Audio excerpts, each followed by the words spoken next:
At last you've come, O hero mine, so thorough in thy quest, through forest and fire and waters deep, and all at my behest. But thou have come too late, I fear, the storm at last is nigh. The king is slain, the castle burns, and even I must fly. For as I write these words, he comes like a hungry jagged knife, the Lady Impa, and I must flee before he claims my life. I leave to thou our final hope. Be swift, O hero mine, and I know we'll meet again one day behind the door of time. This, of course, being when Link returns to the castle and finds that Zelda has been driven out and the king is slain. Zelda being pursued by the sorcerer who seeks to claim her father's throne. In the midst of the chaos in Castle Town, as royal guards lie dying in the street, Link hurries to the Temple of Time to fulfill his charge from the princess. He places the 3 spiritual stones upon the altar, and with the Ocarina of Time plays the sacred song of time before the immovable stone door. And we're left with the question, what lies beyond the door of time? Time has always been a fascinating point of inquiry, of curiosity, of wonder to the human imagination. Time is something that defines and shapes our experience. It seems to have a certain flow, a downstream current, like the human soul is a cork caught in an endless river. And because of this, there's this unshakable feeling that we are locked inside this flowing of time. In other words, there's no getting out of it. But nevertheless, there remains this great yearning in each of us to do so, to see beyond the limits that time places upon our experience. We feel this constantly in our own lives. If only I had known back then what I know now, or if only I could know what would happen a year from now, 5 years from now, I could better plan for it. And this is exactly the boundary that Link must transcend in our story to overcome the villain and save the kingdom of Hyrule, which has already seen so much suffering. The king is gone, the princess in exile, and the people in disarray as a wicked sorcerer sets loose upon the land. So often in fiction, when all seems lost, and the triumph of darkness seems certain, there is this moment of prayer, this appeal to the gods or the otherwise divine forces that seem to watch from above the inner workings of our world. Another way of saying, Jesus, take the wheel. And if one's heart is pure, if the cause is just, then the forces of light will intercede and overcome the darkness. But this appeal to the divine comes at a great cost. It is often too great of a cost for many of us to make. It's only one that a true hero can pay. And if Link can pay that cost, then he'll get to pass beyond the door of time and transcend to the divine power beyond. There's great symbolism in this part of Ocarina of Time, as it borrows from much older myths like the Arthurian legends. Link steps through the door of time into a tall, circular chamber, and in the center rests a stone pedestal and a magical sword whose blade is thrust deep into it. This is the final test, the final key. Just like in the Arthurian legends and many other stories told since, the sword will not move for the strong, it will not move for the kind, for the ambitious, or the wicked. It will yield only to the hero who is ready to pay the price to the gods. It's such a powerful storytelling device because when you look at a sword stuck in a stone and no one's able to lift it out, the immediate implication is that it was placed there not by a person, but that it was placed there by the gods or some divine force that is watching over in cosmic judgment upon anyone who tries to withdraw it from the stone. And so if someone is able to pull it out, then it's a sign for everyone around that this person is of divine favor and worthy of leadership and other, mystical powers. It's a really remarkable image, and one that stuck with me ever since I was a kid, watching, say, The Sword in the Stone, the old Disney cartoon, which I loved, and also the Merlin TV series. I think it was a TV series. So when I was a kid, I think I was like 8 years old, I made at winter, I made a big snowball, and I found this stick, which I still have, this piece of an oak tree. That was my sword, and I kind of stuck this in. This was my sword in the stone that I pulled out. Being a little bit sentimental, I decided to hold on to it these many years, and so almost 30 years later, here it is.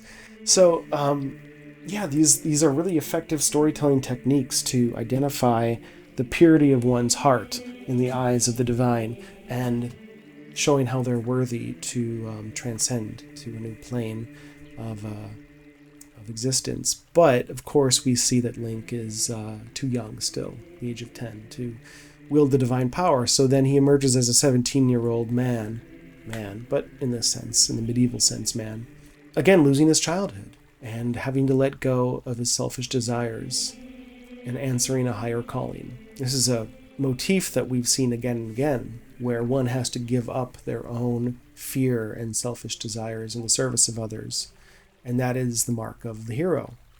Gripping the hilt of the sword with both hands, the boy from the forest pulls upwards, and the sword lifts free. Blue light surrounds him as he began to open the sacred realm, where beyond dwelled the holy power of the goddesses. But Ganondorf, the evil sorcerer, was hiding behind Link, and struck swiftly, stealing the power for himself, and all went dark. He had failed, and led the villain right to the power that he and the princess meant to use against him. When he awoke, he was in an ethereal chamber where a sage spirit from an age-long past told Link that he was too young to wield the sacred power, and he had slept in this sacred realm for 7 years. He was now a man grown. The kingdom had fallen into utter ruin, and Ganondorf, using the power of the Triforce, had become an all-powerful king that ruled the land in wicked darkness. Again, like so often in these stories where you think you see where the trajectory's going, the hero is about to win, but then all hell breaks loose and everything goes wrong. I love stories that do that because it really does seem, at least for a while, that, we've lost. Good can't triumph now. It's impossible. How could good triumph over this? We see it in some of the best stories, sagas that have amazing, powerful, wise figures that seem to surrender themselves to death.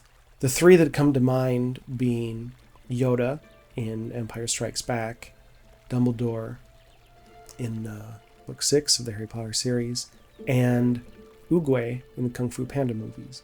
These are three figures who are not only old and very wise, and were essentially teaching the hero of the story how to grow into who they need to be. They also represent the most powerful force of good in these worlds, the main backstop against the flood of darkness, the main force who could ultimately stand up to the evil and stop it. And as long as they were around, you had hope that everything was going to be okay.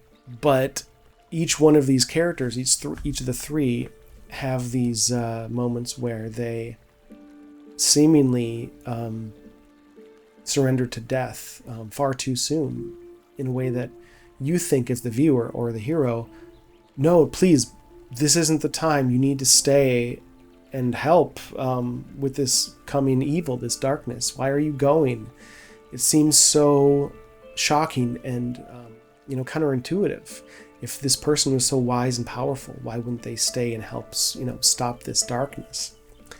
But I think there's a really powerful lesson in what this has to say, that one ought not to fear death. We see it in, again, Harry Potter especially, where Voldemort fears death and losing his power most of all, and will go to any ends to avoid his own death. He'll murder, he'll maim, he'll, commit all sorts of unspeakable acts so he can prevent his own death.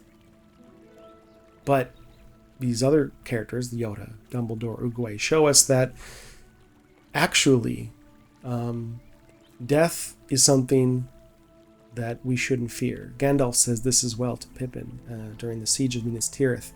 I didn't think it would end this way. End? No, the journey doesn't end here. Death is just another path. One that we all must take. It's such a wonderful lesson to not fear death, because it's something that essentially we all fear. We all fear not only our own death, but the death of our loved ones as well, and dealing with that loss. And how do we overcome the grief and fear that that brings about? It's, you could, in theory, on paper, understand, okay, yeah, I shouldn't fear death, blah, blah, blah, blah, blah, but you do still feel it. How on earth could you be okay with, Yoda dying while the Empire is still so strong, or Oogway just dissolving into rose petals while Tai Long is coming to threaten the entire village or Valley of Peace? I think what we're ultimately seeing here with these three examples is part of that price that one must pay to see beyond this door of time. I'm ready to die. To show that there is hope in spite of death. We're here, you see. And to not be afraid of that. For Link to not be afraid of losing his childhood self as he lets it go. You could almost think of pulling the sword from the stone as being double-edged. On the one hand, it signifies great power and divine favor. But on the other hand, terrible responsibility and a charge that you are obliged to fulfill. A charge that faces death and many terrible things. But like the fixed North Star from our very first chapter, remembering the words to not be discouraged, that stays with us. It stays with us despite moments like the death of a beloved, wise mentor who we thought had all the answers and are suddenly gone. And if they were really correct when their teachings, wouldn't they be more powerful than death? Wouldn't they be here with us? That's not necessarily the case. That's still the mindset of death is the ultimate thing to be feared. And one of the things that we see with these villain characters throughout myths and stories is that they tend to fear death and losing power above all else. And what we see from these other figures is that power comes and it goes. It flows in and it flows out. And we, like everything else, age and we die. And that's the way of things. I think these are some of the most important teachings I've ever seen in storytelling, and they are so effective to me because I didn't understand it at first. I didn't understand why Yoda had to die so soon, or why Dumbledore would so apparently just willingly throw his life away. Surely he could have stopped Snape from killing him. Surely. Of course he could. He could do anything. How could he allow that to happen? Well, that's a very important question and tends to hint at the idea that, well, I don't have all the answers. And if I did, I would know. If I could see beyond the door of time, I would know the answer. And that, I think, is a really key difference here, is that these wise figures in these stories seem to know what's going to happen before it does. They seem to have wisdom beyond normal beings. They have this sense of foreknowledge, and they could step back and see the grand tapestry of the universe and it's all of its unfoldings. So to see beyond the door of time is to see how everything folds in to the scheme, the story of existence itself. But in order to receive that power, we see where the cost comes in. One has to give up their own sense of self and surrender to the divine, and then can they see the grand design behind it all. Beyond the door of time is hope and light, and we ought not to be afraid. So, thanks for stopping by. and I hope you enjoyed the poetry. Here's to the hope that remains unseen. Cheers.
Mm-hmm.